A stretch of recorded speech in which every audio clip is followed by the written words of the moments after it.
பொதுவாக அந்த back pain அப்படிங்கிற விஷயத்தில் நம்ம பண்ணுற மிஸ்டேக்ஸ் என்ன மேம்? எதனால் இது வருது?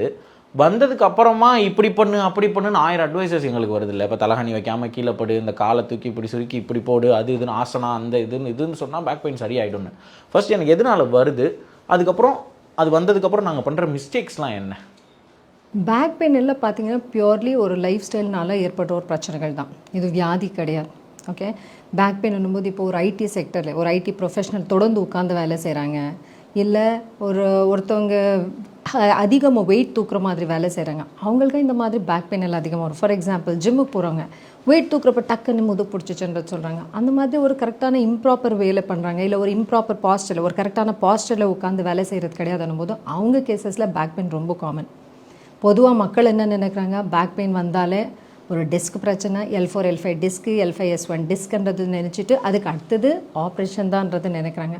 பட் எல்லா பேக் பெயினும் உங்கள் டிஸ்க் பிரச்சனைனால இல்லை உங்கள் டிஸ்க்னால் ஏற்பட்ட நரம்பு பிரச்சனைனால வரணும்னு அவசியமே கிடையாது.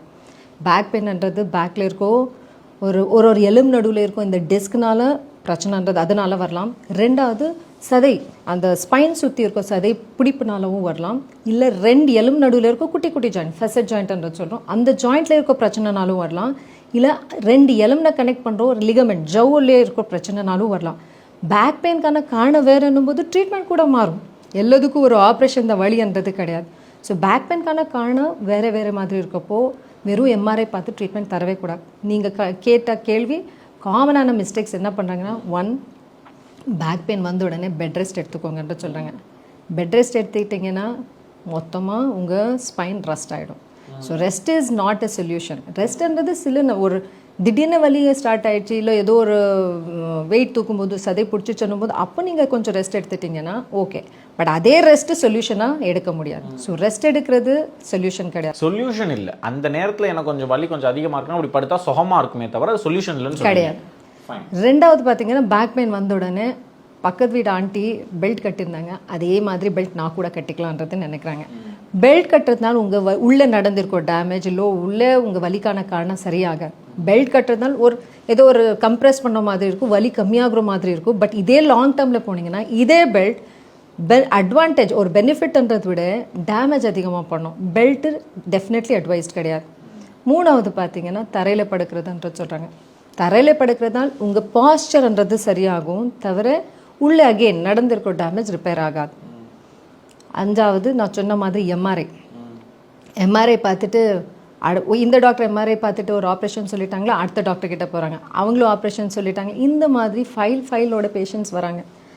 எம்ஆர்ஐயில் எப்போ அந்த டிஸ்க் பார்க்குறாங்களோ ஃபஸ்ட்டு டாக்டர் கிட்ட போகிறது முன்னாடி சாட் ஜிபிடி கூகுளில் போய் எட்டி பார்க்குறாங்க. சாட் ஜிபிடி கூகுளில் வர்றது ஃபஸ்ட்டில் டாப்பில் தான் சர்ஜரி, ஆப்ரேஷன் தான் வலி. அந்த ஆப்ரேஷன்ன்ற வார்த்தை பார்த்துட்டு அவங்க பெயின்ன்றதை விட அந்த சர்ஜரி தான் பயப்படுவாங்க.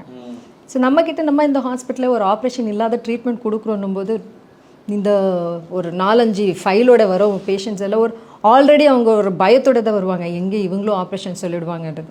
ஆக்சுவலாக அவங்க கேஸில் பார்த்தீங்கன்னா அவங்களுக்கு தேவைப்படுறது வெறும் எம்ஆர்ஐ பார்த்து எம்ஆர்ஐயில் இருக்கிற டிஸ்க்கு ட்ரீட்மெண்ட்ன்றதில் அவங்க நடக்கிற விதம், அவங்களுக்கு இருக்கிற அறிகுறிகள், எப்படி இந்த வலி ஸ்டார்ட் ஆச்சு, எப்பெல்லாம் அதிகமாகுது, இதெல்லாம் நம்ம அசஸ் பண்ணிவிட்டு டாக்டர் நம்ம பண்ணுற சில எக்ஸாமினேஷன் பொறுத்து தான் அவங்களுக்கு எந்த மாதிரி ட்ரீட்மெண்ட் தேவைப்படும், இந்த வலி எதனால் வருதுன்றது தெரிஞ்சுட்டு அதுக்கேற்ற மாதிரி தான் நம்ம எம்ஆர்ஐன்றது பார்க்குறோம். வெறும் எம்ஆர்ஐ பார்த்துட்டு ட்ரீட்மெண்ட் கொடுக்கணும்னு அவசியம் கிடையாது.